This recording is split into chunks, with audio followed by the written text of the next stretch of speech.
Nós tivemos, num primeiro momento, aquele estranhamento da decisão do governo federal em fazer importação de arroz. Vale lembrar que naquele momento, né, nós estávamos ainda num momento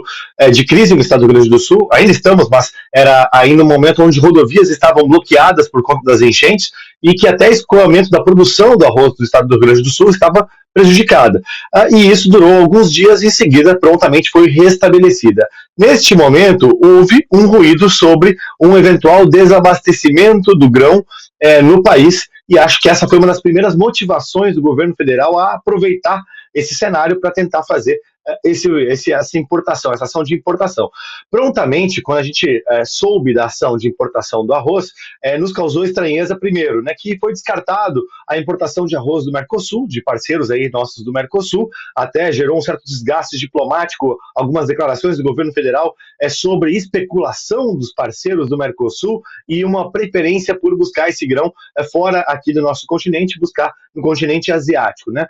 E na sequência, as próprias federações, né, os produtores, as entidades, todas prontamente responderam à não necessidade da importação deste arroz, porque havia tido uma colheita de cerca de 90% desses grãos e também agora estava se restabelecendo toda a questão logística e, portanto, não haveria mais risco de desabastecimento como aventado. E isso, inclusive, a própria Conab reconheceu em relatório interno seu, de que a colheita havia sido bem sucedida, quase todos os grãos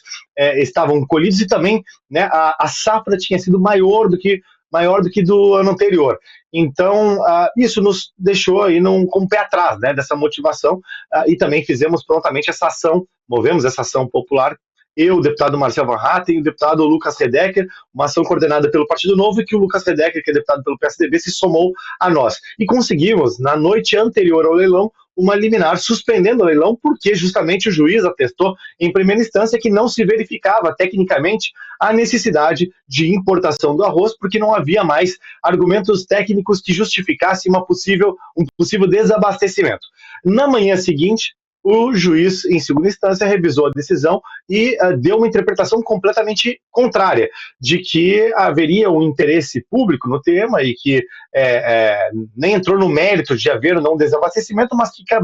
era prerrogativa do governo federal poder tomar essa decisão e fazer a política pública aí, né? E prontamente liberou o leilão, que acabou acontecendo. Então, a primeira parte diz respeito à não necessidade, tecnicamente, de importar arroz. E também desse grão está sendo importado de outro país para ser revendido aqui no país de maneira subsidiada. Foi comprado a cerca de R$ 5 para ser vendido a R$ 4, fora outros custos logísticos e até a estampa, um tanto quanto populista aí, do logo do governo federal na embalagem do produto, né? Mas causa um estranhamento. Por que o governo federal não importaria, por exemplo, o arroz do Mercosul, ou não pagaria os produtores brasileiros de outras regiões para fornecer o arroz para o mercado nacional, em vez de, talvez, inclusive, exportar o grão? E ele priorizou, portanto, essa importação nessas condições, até enganando a população de que o preço é R$ 4, né, no caixa, mas, de certa forma, omitindo ou, né, fazendo um malabarismo retórico de que não estivesse pagando pelo resto desse subsídio. Bom, e a segunda parte foi, uma vez que aconteceu o leilão, o estranhamento que se deu sobre quem venceu o leilão, né? E aí tivemos casos um tanto quanto curiosos e esses indícios, portanto, de fraude ou de violação da concorrência, porque tivemos, dentre as empresas vencedoras do leilão, uma importadora de veículos, uma locadora de veículos, desculpe, uma sorveteria, né, uma empresa que tem aí que fornece, trabalha com varejo de sucos e tudo mais, ou seja, empresas que não têm nenhuma tradição no mercado de grãos, muito menos de arroz, e que até pouco tempo atrás tinham um capital social risível, né? Inclusive com suas sedes sendo encontradas no Google Maps como um estabelecimento de queijo, né, de laticínios, umas fachadas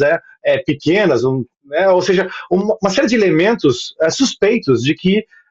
junto com as ofertas feitas nesse leilão, os lotes foram